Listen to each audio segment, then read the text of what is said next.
And hi, Emily. Hi, Noelle. Nice to meet you. Okay, I think we're Yeah, gonna you give too. thanks. I think we're gonna give this another minute or two just to see if some people are trickling in, and then we'll go ahead and get started. Wonderful. Cool. In the meantime, can I ask you, Cassandra, how bats came into your life? Like, was it a childhood thing? What a wonderful question. So I have always liked bats. I've always thought that they were cool. But it wasn't really until I became the interpretive specialist at Baxter State Park, which is what I do for my day job. And we had uh, a a partner project with Maine IFW where some of their small mammal biologists brought in some bat detectors, and we got to run around the park distributing them all summer. And as we started doing that, I wanted to know more about what we were researching specifically. So I started to look more into the story of bats, and I just thought they were so amazing, and I just wanted to know as much as possible. So yeah, I think they're great. And that was back in 2023, and ever since then I'm a bat fanatic. Thank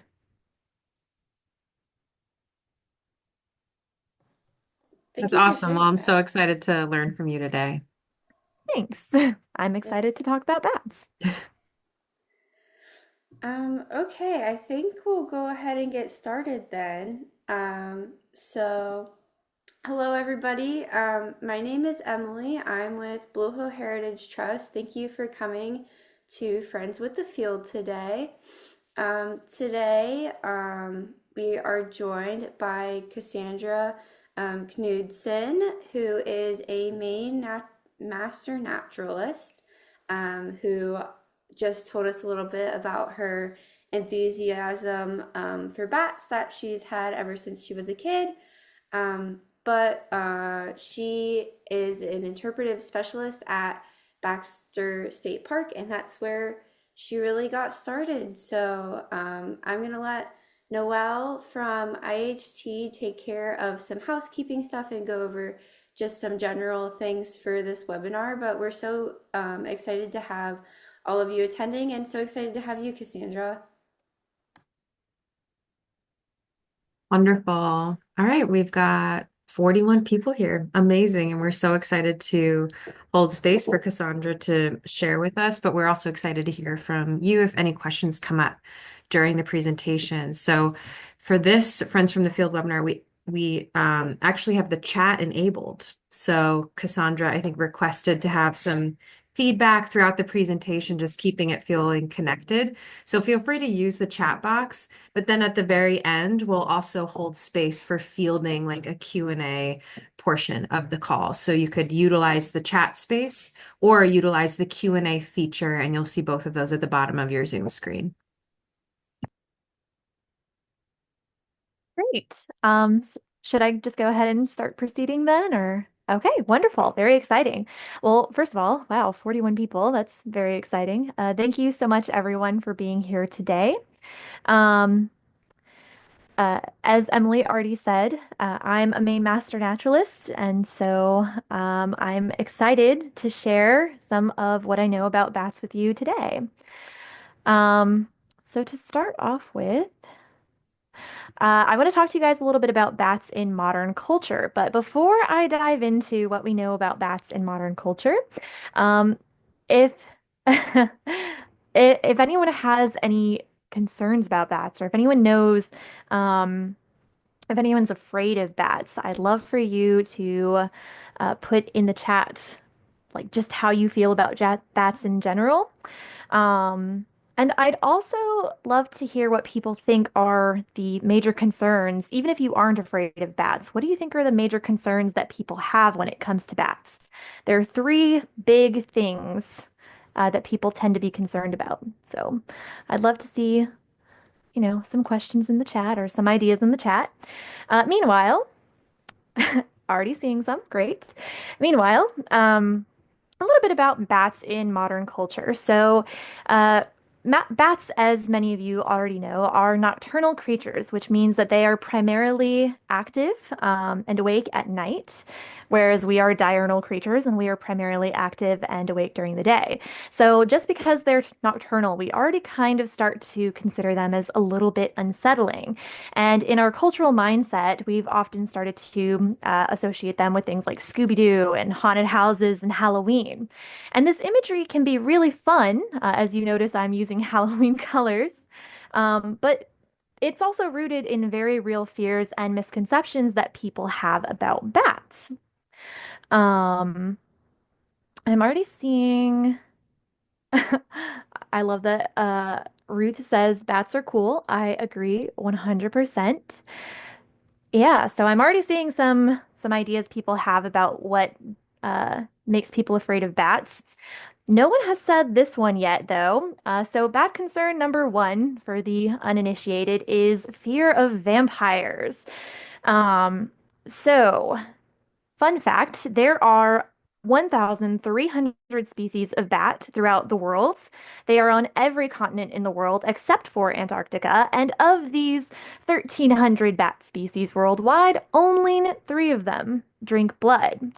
So there is the white-winged vampire bat and the hairy-legged vampire bat, and both of these bats actually really primarily target birds.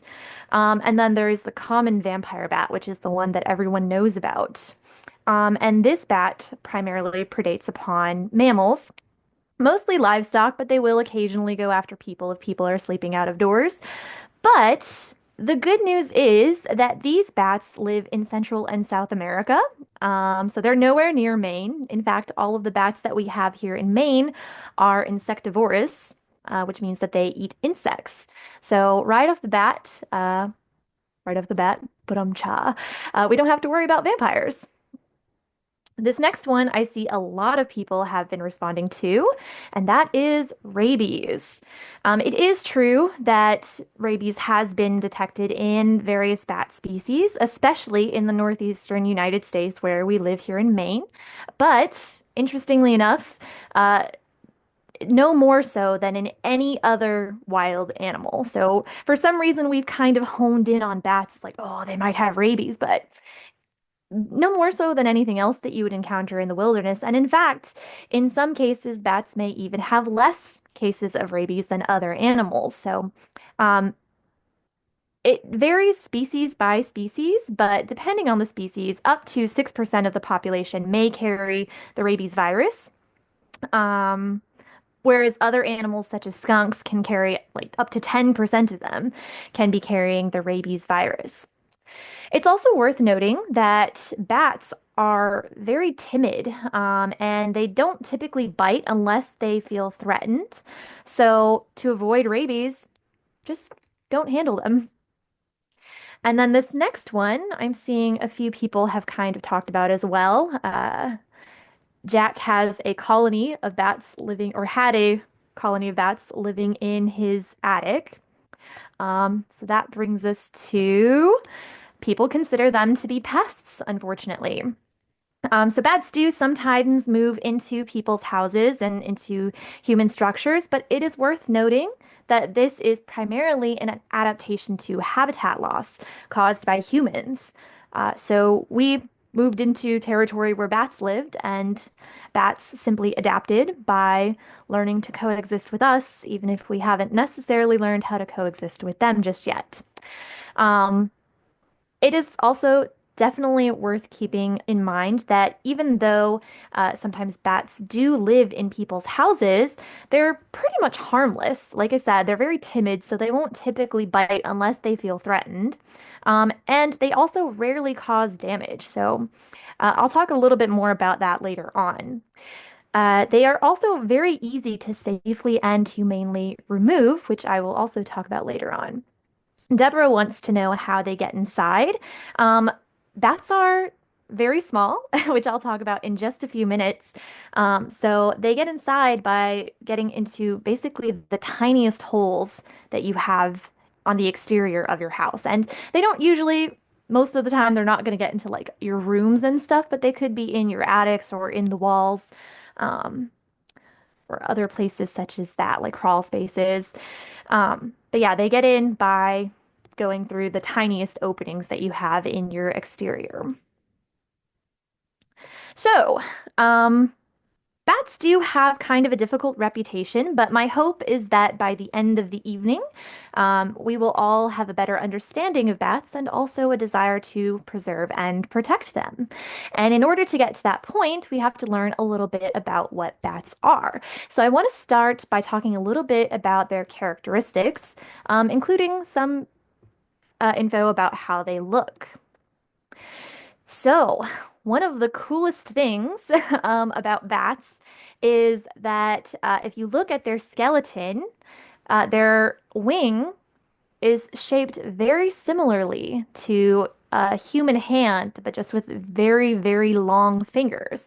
And this is actually how bats get so they fall under the scientific order Chiroptera, and Chiroptera literally means hand wing. So right off the bat, they have a pretty cool skeletal structure.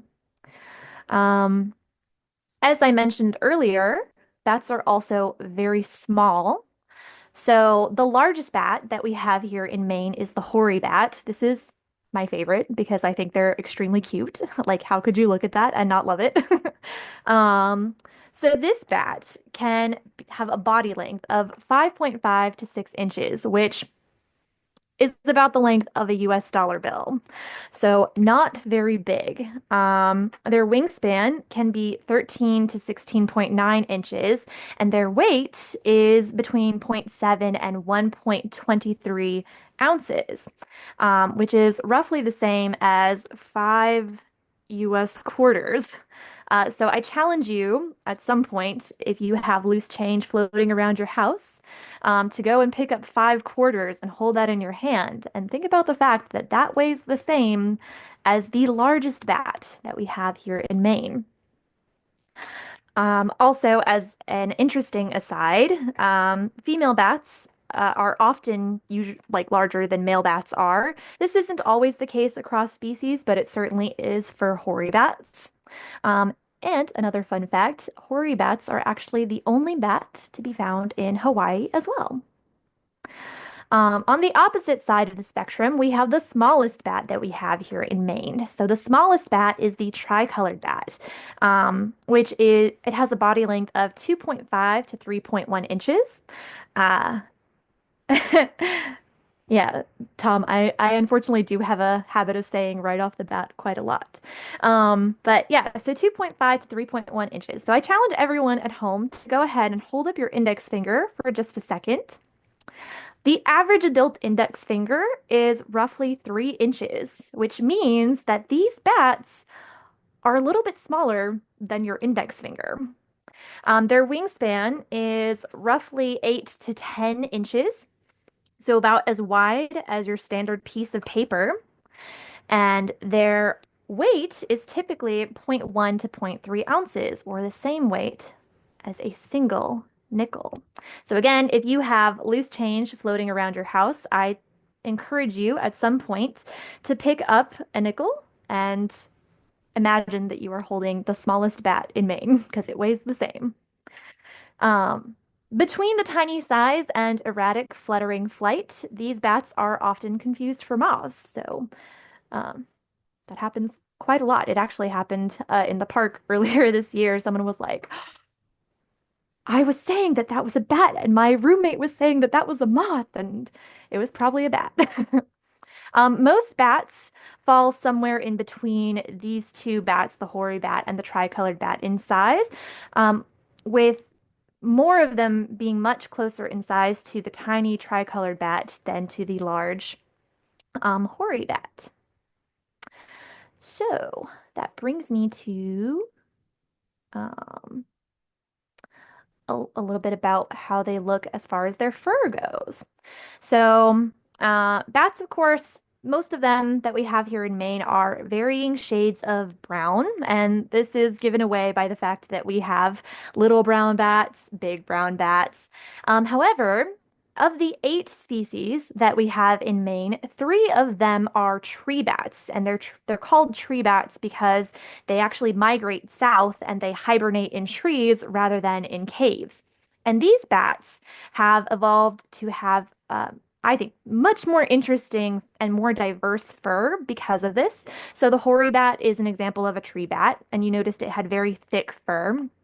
The silver-haired bat, which we'll talk about a little later, also has very thick fur, and this thick insulative fur helps to protect them from the cold as they are out in more erratic, cooler conditions. But the one that I think is the most interesting as far as fur goes is the eastern red bat, which, as its name implies, has kind of a reddish base to its fur and frosted tips, with the males tending to be a little bit more brightly colored than the females. And the cool thing about this is not where they go to hibernate, but it's actually where they roost during the day in summertime. So in summertime, contrary to popular belief, most bats actually do not sleep in caves. They typically roost in trees under tree bark, or in tree hollows, places like that.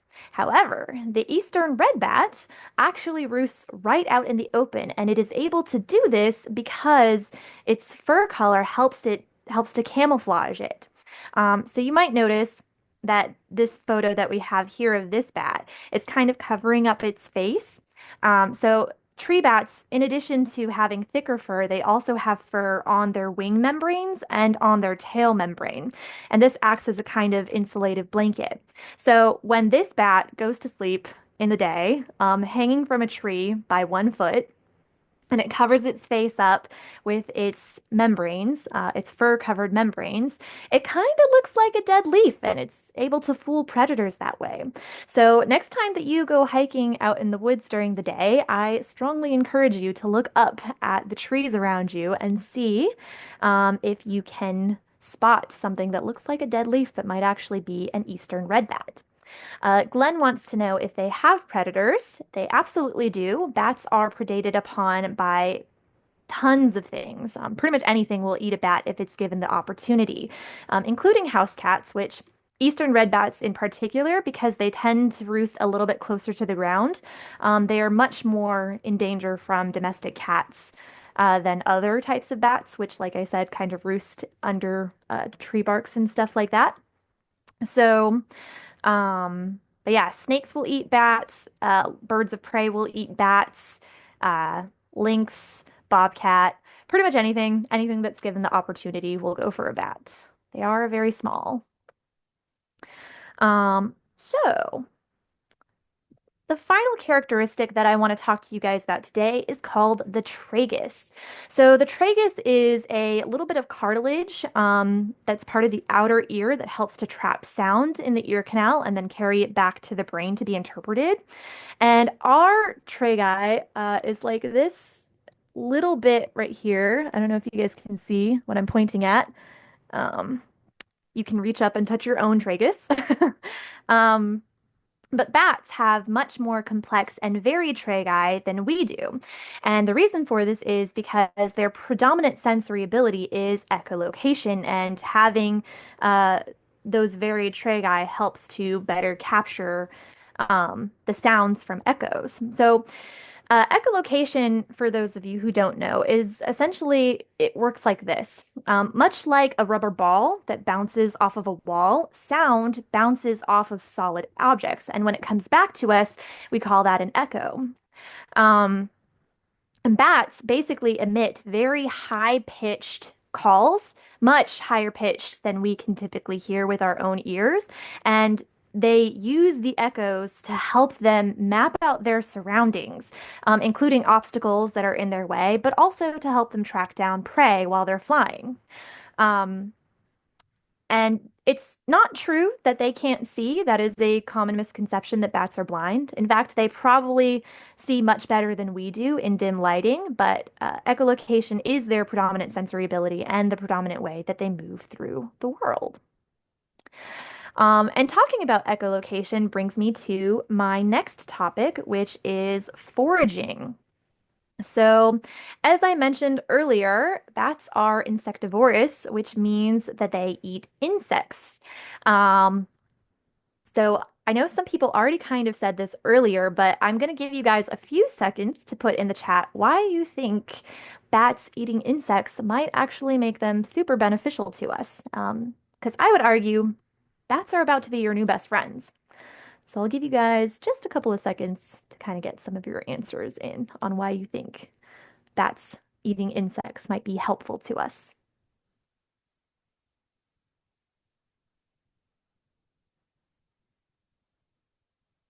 I already see from earlier that Janet mentions that they eat mosquitoes, which she loves.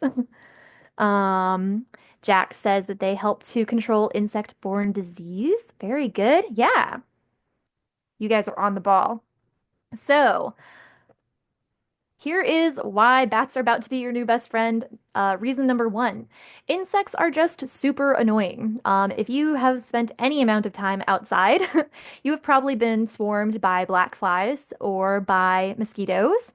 And as you probably know, unless you're one of those lucky few people who doesn't have a reaction to them, these bites can leave really itchy welts.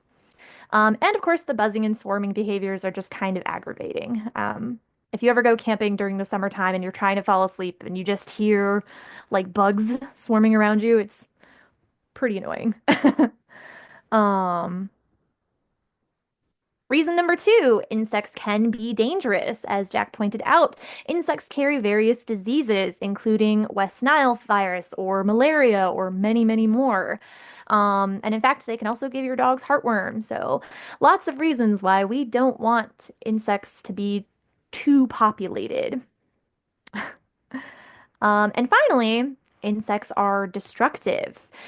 So if any of you at home have a garden or a woodlot or anything like that, you're probably familiar with some of the most common agricultural pests, which can include moths and caterpillars, including invasive species like brown-tail moths, which can really irritate your skin if you're trying to clean up the caterpillars when they're active.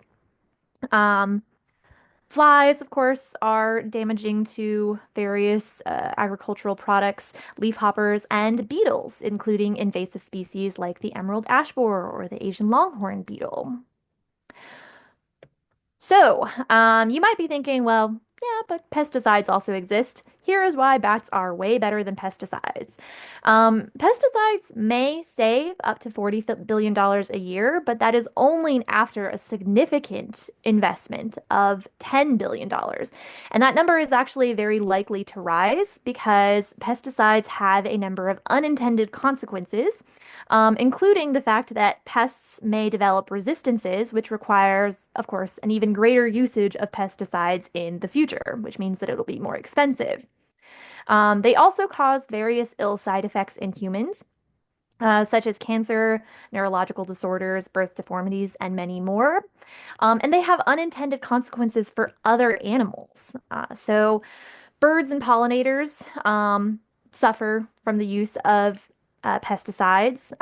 Mammals, including bats, tend to suffer from the use of pesticides, although it is not true that pesticides are an effective way to get rid of bats, because typically what happens with bats is they consume a lot of insects and then they store up all this fat and the poison is just kind of like in there, but they don't really react to it. And then as their fat is being burned away over winter in their hibernation, like hibernaculum, that's when it kills them. So if you're, I mean, hopefully nobody here is trying to kill bats, but don't use pesticides because it wouldn't work anyways.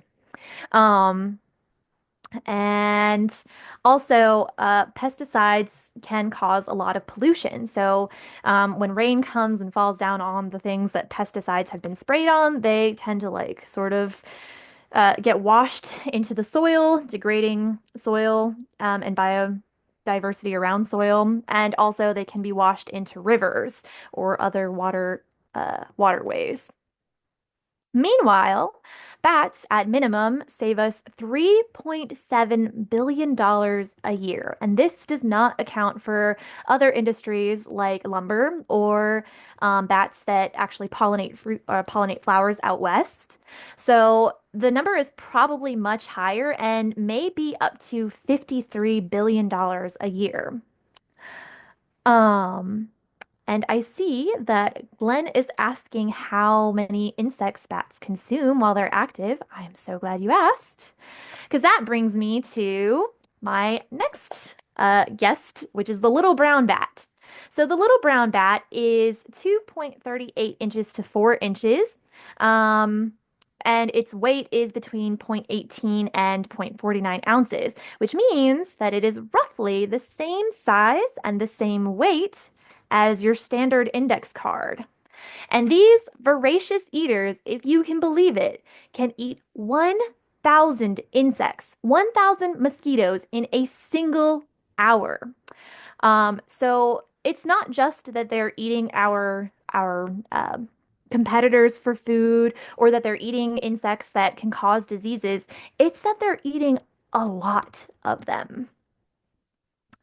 Um, so with all of that in mind, let's talk a little bit about how they forage for these insects. Um, so the most common foraging tactic of bats that live in Maine is aerial hawking, which for those of you who are birders, you may already be familiar with this term. Basically, they are catching their prey on the wing or while in flight. Um, so some bats that we have here in Maine, including the eastern red bat and the big brown bat, can reach speeds of up to 40 miles an hour, which is faster than you are allowed to drive in pretty much any residential area.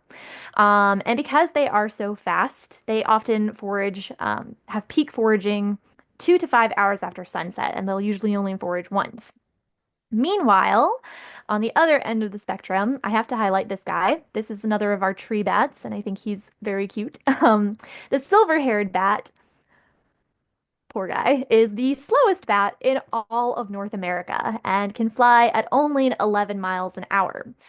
Because silver-haired bats can't really compete with much faster bats, they tend to forage twice in the evening, and their peak foraging tends to occur 2 to 4 hours after sunset or 6 to 8 hours after sunset.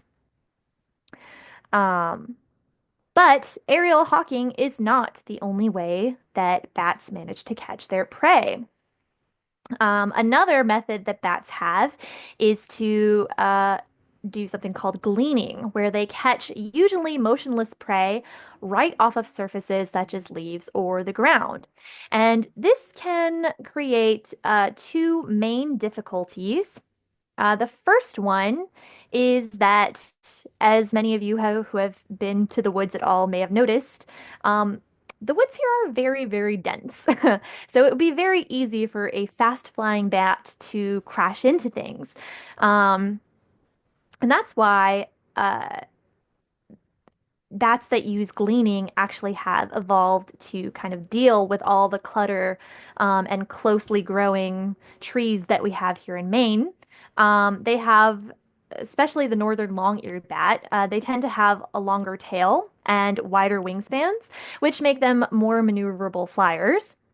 And another reason that it can be really hard to be able to glean instead of catching moving prey is that they're using echolocation, right? So the sound of a a high-pitched echo coming back from a rock isn't going to sound too different from an echo bouncing off of a motionless insect, right? So it's hard for them to kind of see what they're searching for. But again, northern long-eared bats have adapted to this, and other bats that use gleaning as their primary strategy have adapted to this by having even longer ears than regular other bats, which allows them to pick up on the most subtle of sound cues. Um, so that brings us to talking about how even though insects are mercilessly abundant in summer, as we know, they aren't as readily available during the winter. So, how do bats tend to adapt to that? Well, the most obvious answer is that they hibernate. And in fact, bats are one of the true hibernators in nature. So most animals, or many animals, may enter periods of dormancy during the winter, but that doesn't make them true hibernators. In order to be a true hibernator, you have to meet each of these requirements. First and second, your metabolism and heart rate have to slow way, way, way down. And third, your body temperature has to drop. So we'll go through how bats meet each of these requirements one by one, starting with metabolism slowing down. So metabolism is essentially the process by which your body converts food into energy. And a good way to think about this is as if it's a battery of some kind. Um, so most of the energy that we use throughout the day goes into supporting the things that we do. So for example, you might hike a really strenuous mountain, and that is a use of active energy. But even just getting up and walking like 10 steps to the bathroom is also using active energy. So anything that you are physically doing is using up your energy. And a good way to kind of think about this is to uh, think about like your phone battery, right? Compare it to your phone battery. So if you have your phone on and you're using several apps, you have all your apps running, you have your screen on, you're listening to music, you're making calls, that's going to drain your battery pretty quickly, and you're going to need to charge it a lot faster. And the equivalent to that would be like if you hike a mountain and you have to stop and eat snacks to replenish your energy stores. But even when you are sleeping, such as my brother's cat, you are still using energy at this time. So your heart continues to beat, you continue breathing, your body continues to regulate its own internal temperature, and these things all still use up energy. But of course, they use up energy a little bit less quickly. And this is the equivalent of, say, you close out of all your apps and you turn your screen off and you're not using your phone. It's still on. So system data apps like, your your system data, or like your texts are still, happening in the background, like that can still come in. You're still aware of your surroundings, and your phone is still aware of the outside world. So you're still using energy. You're just not using nearly as much of it. But imagine for just a second that you have to make your phone battery last until the next time that you can charge it. Imagine that it is literally life or death. And if anyone here um, is a teenager or has been a teenager since the invention of cell phones, you probably already know what that feels like. In this case, what are you going to do? Well, you will probably turn your phone off. And turning your phone off is the electronic equivalent of basically going into hibernation.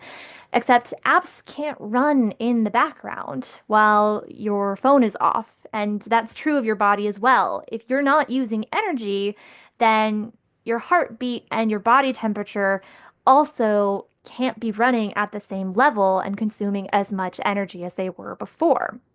So these things have to, by necessity, drop to almost nothing to sustain. Which brings me to requirement number two, which is that the heartbeat slows. So for smaller creatures, they tend to have smaller hearts than us, right? And smaller hearts require less energy to beat, which means that they beat faster as a result. So the human resting heart rate is somewhere between 60 and 80 beats per minute. And I'm going to play this sound for you. Hopefully you guys will be able to hear it. If you guys can hear that, just like say yes real quick in the chat so I know that you can hear it.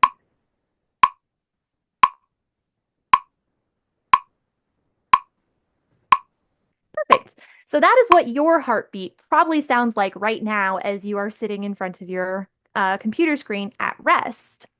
Um, So after strenuous activity, the human heart can get up to 170 beats per minute, depending on age.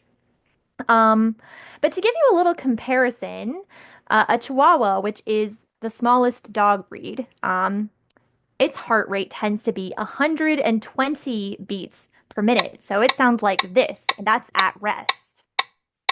I would love for people to try to guess before I move on to the next slide what they think a bat's resting heart rate is, because bats are even smaller than the smallest dog breed, the Chihuahua. So their heartbeat's probably going to be even faster. So I'd love to give people a chance to guess what you think.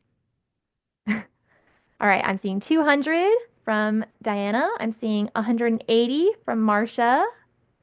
Any other guesses?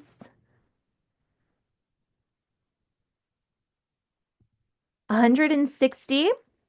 All right, these are some good guesses, but this is gonna blow your mind. So the big brown bat is one of our larger bats. It's still not as large as the hoary bat, but its resting heart rate is 400 beats per minute. So to give you an idea of what a big brown bat's resting heart rate sounds like, it sounds like this. And not only is that's just their resting heart rate. So when they're doing something strenuous like flying, their heart rate gets up to 1,000 beats per minute. And it not only gets up to 1,000 beats per minute, this change happens within 1 to 2 seconds. So that sounds like this. Um, So when they go into hibernation, of course, their heart cannot beat that fast. That would consume so much energy. So their heart rate tends to drop a lot. For big brown bats, their heart rate in hibernation can get down to 62, which is about the same as ours. But for many other bat species, it actually gets down to 20 beats per minute. Yeah. Um, so a fantastic question from Ren, which is how long do bats live? Um, That actually varies by species. So some bats are much longer lived than others, but bats are actually very surprisingly long-lived for their size. So most small creatures don't live that long. Um,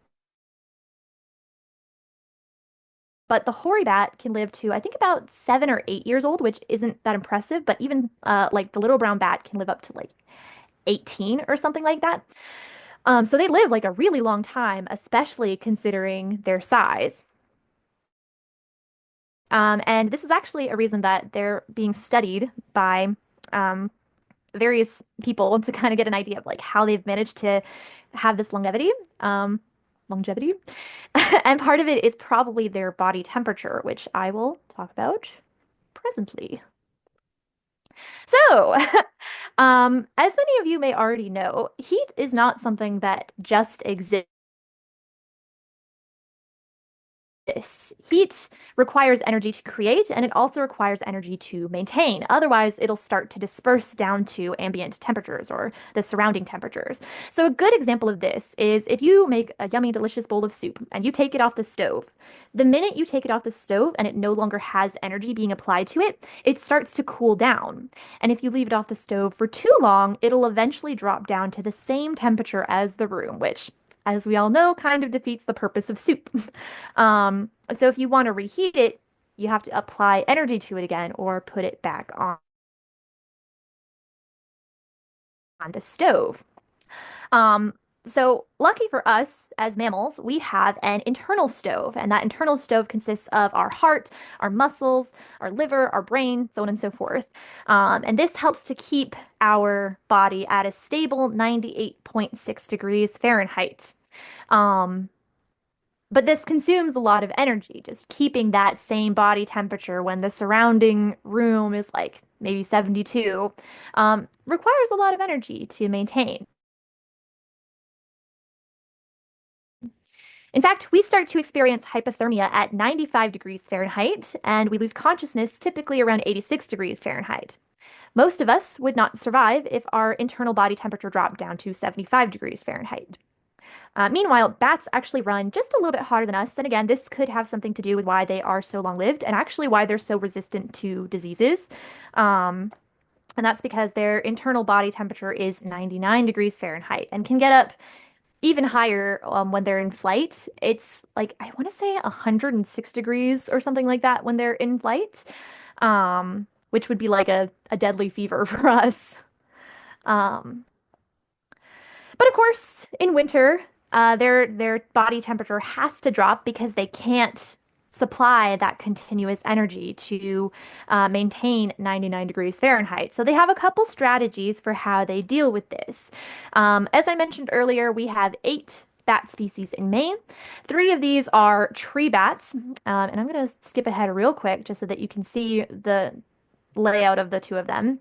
So the tree bats include the hoary bat, the eastern red bat, and the silver-haired bat. And in August, beginning in August and going through October, these bats start to migrate south to places where ambient temperatures are going to be a little bit warmer. Um, and then, of course, they also have their thick insulative coats to help them maintain body heat even when they're outside in the erratic conditions where they're hibernating in trees.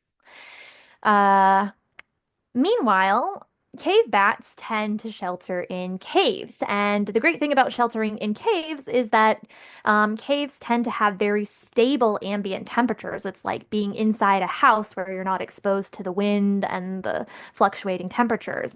And they usually choose hibernacula or the place where they hibernate based on whether it can maintain a stable interior temperature of between 35 degrees and 55 degrees Fahrenheit. They also use some additional strategies to help them stay warm.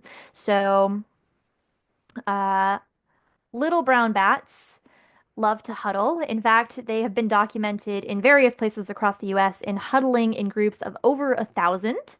And this helps them to maintain a little bit extra body heat.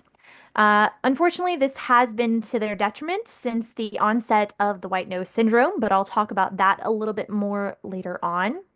Um, some other strategies that they have is they may hibernate deep within caves.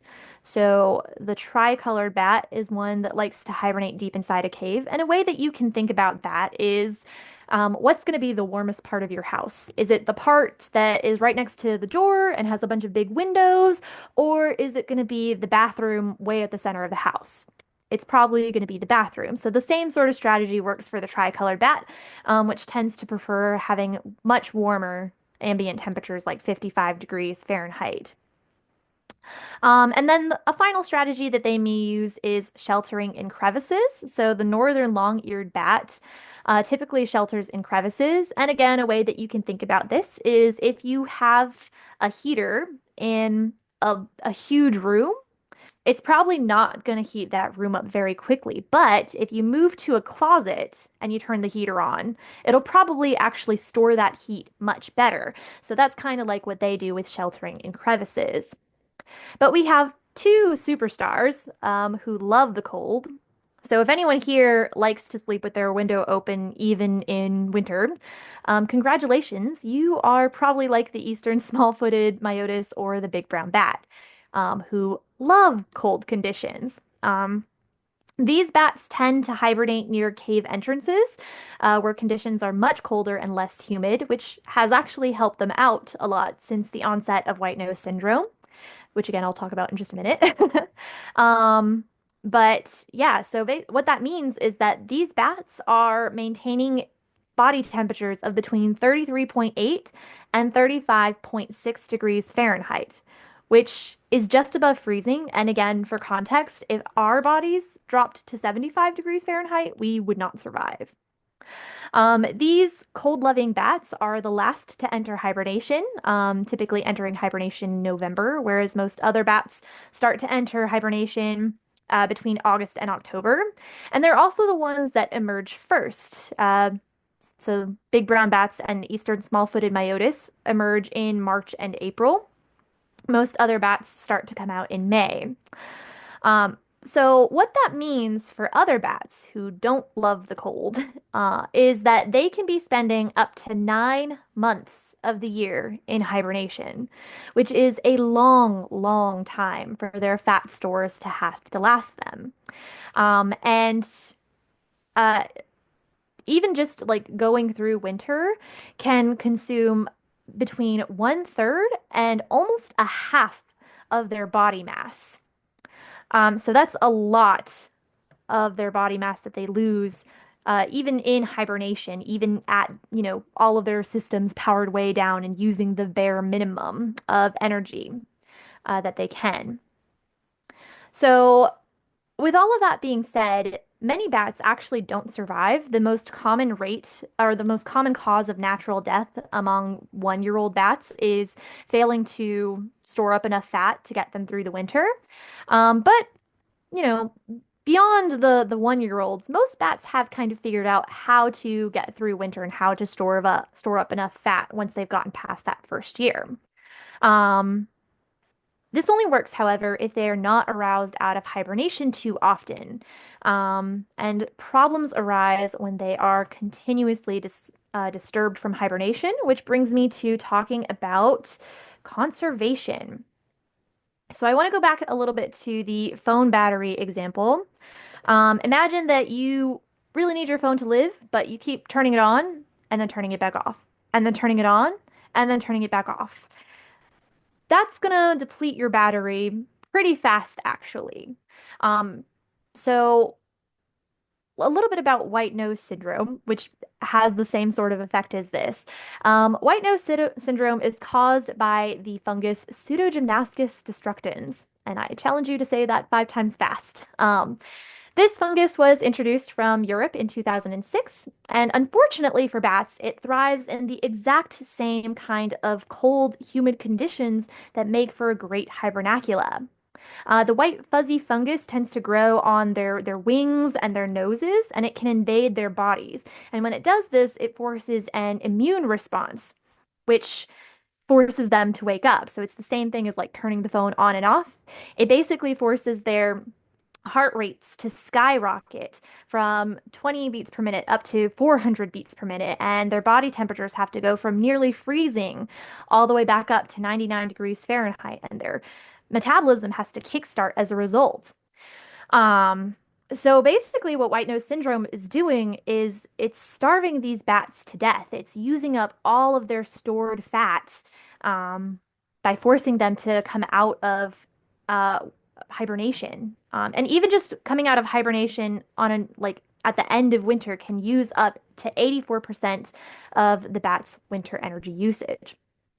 So because of this, and because it moves from bat to bat in hibernacula, and as we've already mentioned, like huddling is a common strategy of bats to survive, we've seen population declines of between 90 to 100% in little brown bats, northern long-eared bats, and tricolored bats, unfortunately.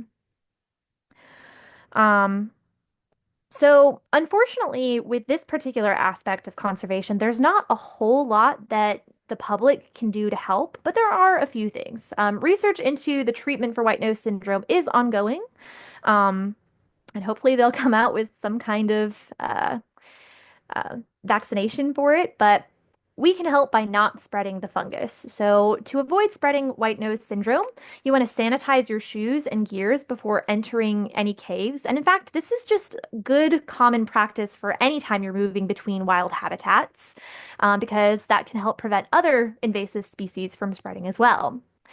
I don't know if any of you have a strong desire to go spelunking between September and May, but if you do, I would say just don't because bats are very easily aroused out of hibernation, and this is a time period when they're already vulnerable. And the other most important thing you can do is tell others what you have learned. Um, so one of the most helpful things for bats is just learning about them and sharing that knowledge because a lack of knowledge is actually probably one of the other biggest detriments to bat populations. And this brings me to the other thing that is causing uh, bat declines, and that is the loss of habitat. So, humans have expanded into bat territory through agricultural, mineral, and urban development. Um, Things like mineral extraction and exploitation tend to destroy hibernacula, where we've already discussed cave bats are already particularly vulnerable. And then agricultural and urban development can deprive bats of their summer day roosts, which, as I mentioned earlier, tends to be in tree barks. Um, or, it could also be in snags as well, which would be dead standing trees. And it also destroys their foraging grounds. So, some bats, unfortunately, are very, very particular about their day roosts. So, silver-haired and northern long-eared bats need large stands of old trees or snags in order to be able to thrive.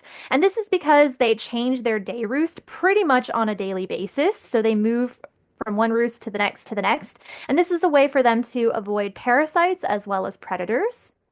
And then the eastern small-footed myotis, which is one of the rarest bats that we have in the US, something like 90% of their summer habitat is on privately owned land, which makes them very hard to protect. And unlike other bats, instead of roosting in trees, they tend to roost in talus fields, which can commonly be altered or destroyed because of the way that it looks or people's concern about, safety, stuff like that. Um, Other bats, meanwhile, have moved into human structures, particularly the little and big brown bats. They've adapted to the loss of habitat by simply finding new places to roost. And it's important to remember that bats in general are not destructive or dangerous. So their teeth are specifically evolved to eat insects. So they're not going to chew on your like electrical wiring or anything like that. Unlike rodents, they don't build nests, so they have no reason to mess with the infrastructure of your house or anything like that. Um, so they're not dangerous and they're not destructive to have around. That being said,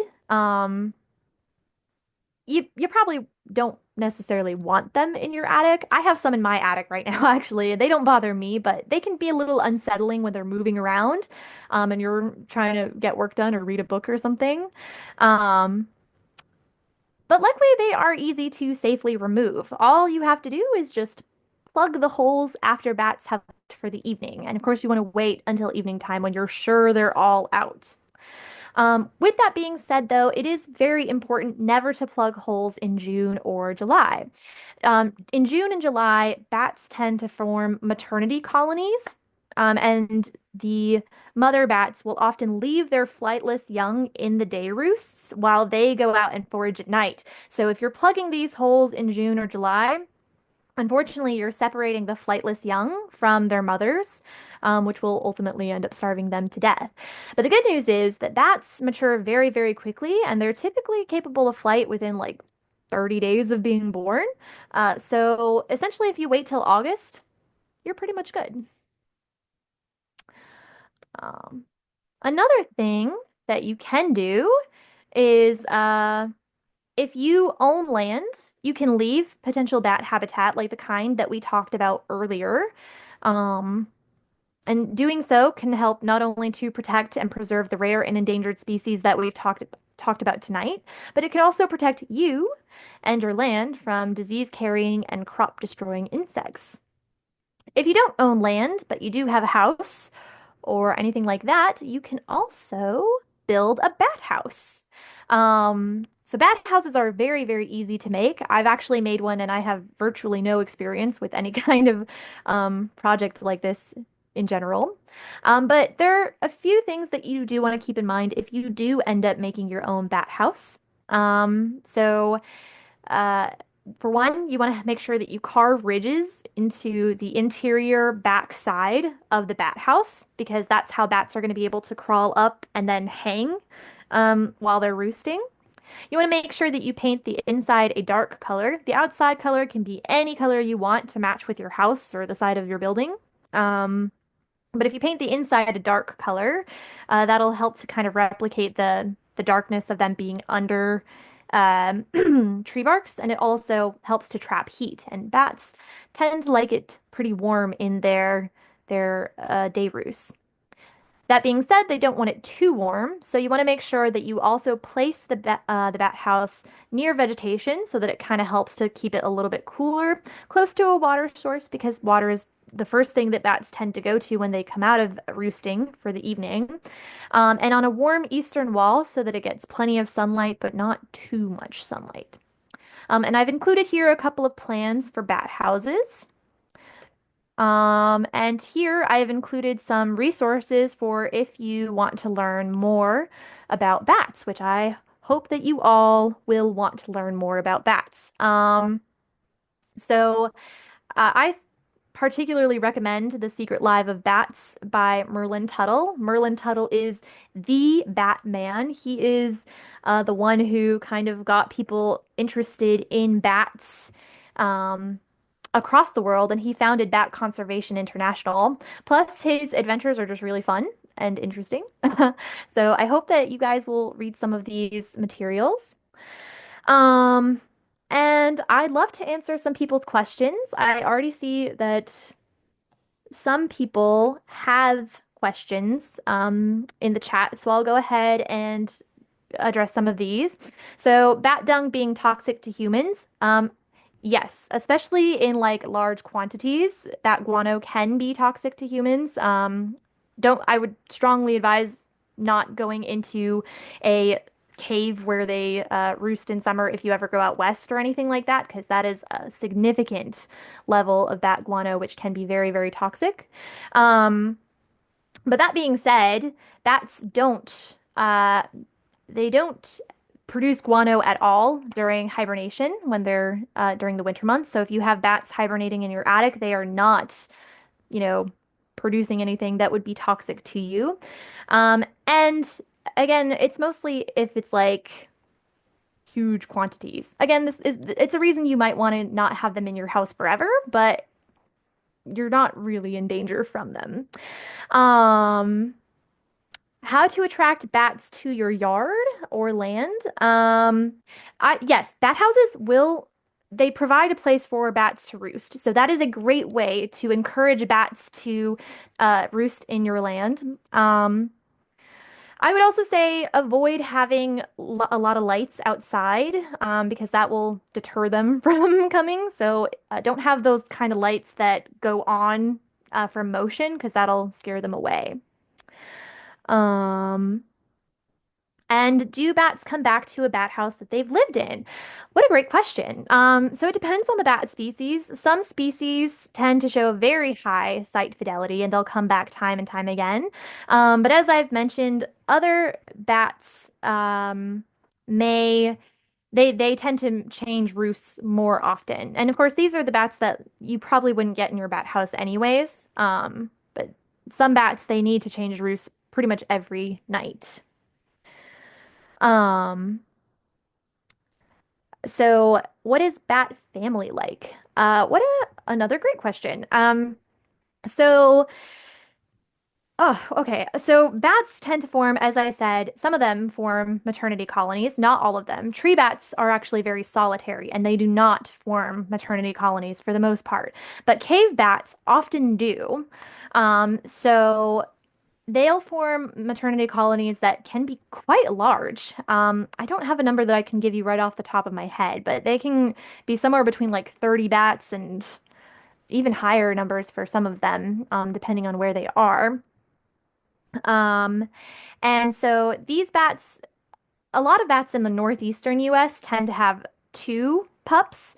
Most bats actually throughout the world only tend to have one pup, but northeastern bats, because they have higher mortality rates, tend to have two or more. Some bats, like a lot of tree bats, will have four pups, up to four, and the eastern red bat can actually have up to five pups, which is kind of wild. Um, so that's a little bit about their sort of family dynamics, and they tend to live together.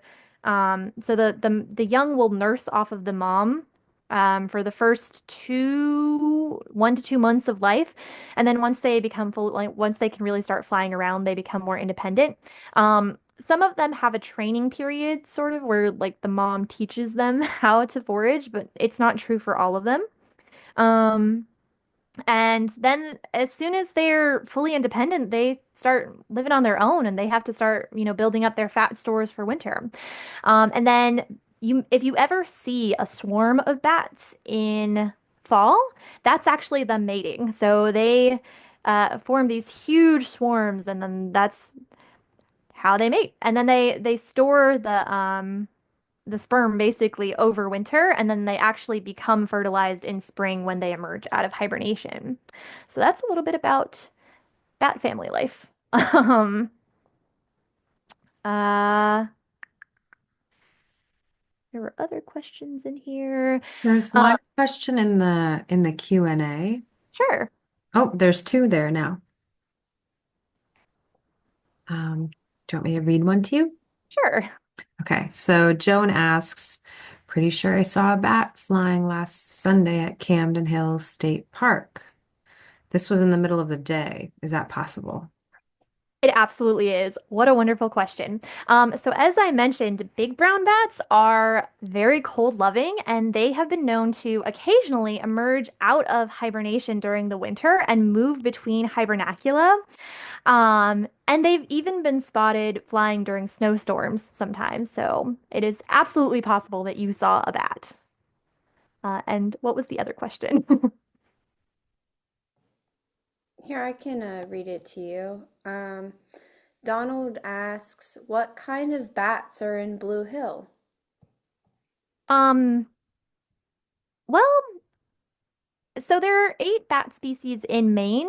It's a little bit harder to narrow down exactly where these bats tend to occur. I would say some of them will occur anywhere. So big brown bats and little brown bats are generalists, and they'll occur in pretty much any habitat. Other bats are much more specific about where their habitat is based on what they eat or based on their day roost requirements. So like for example, silver-haired bats, you're probably not going to see them in unless there's a lot of old growth or snags around. But if there are snags, then yeah, they could be there. So it really depends on the habitats that you have around you. Um, I see a question asking if it's possible to tell from a bat's behavior or appearance if they are carrying rabies. Uh, I actually don't know for sure the answer to that, but I don't think so. Because I think often, this isn't 100% sure, but I think often bats carry rabies without actually mm, having symptoms of it themselves. So they're carriers of the disease, but they don't show it. And that's partially because of their incredible immune system, which is, like I said, incredible except for when it comes to white nose syndrome. Um, and also the fact that they tend to run a lot hotter. I'm not 100% sure about that answer though, so don't take my word at it. But again, the easiest way to avoid getting rabies from a bat is just don't try to handle them. Don't try to touch them.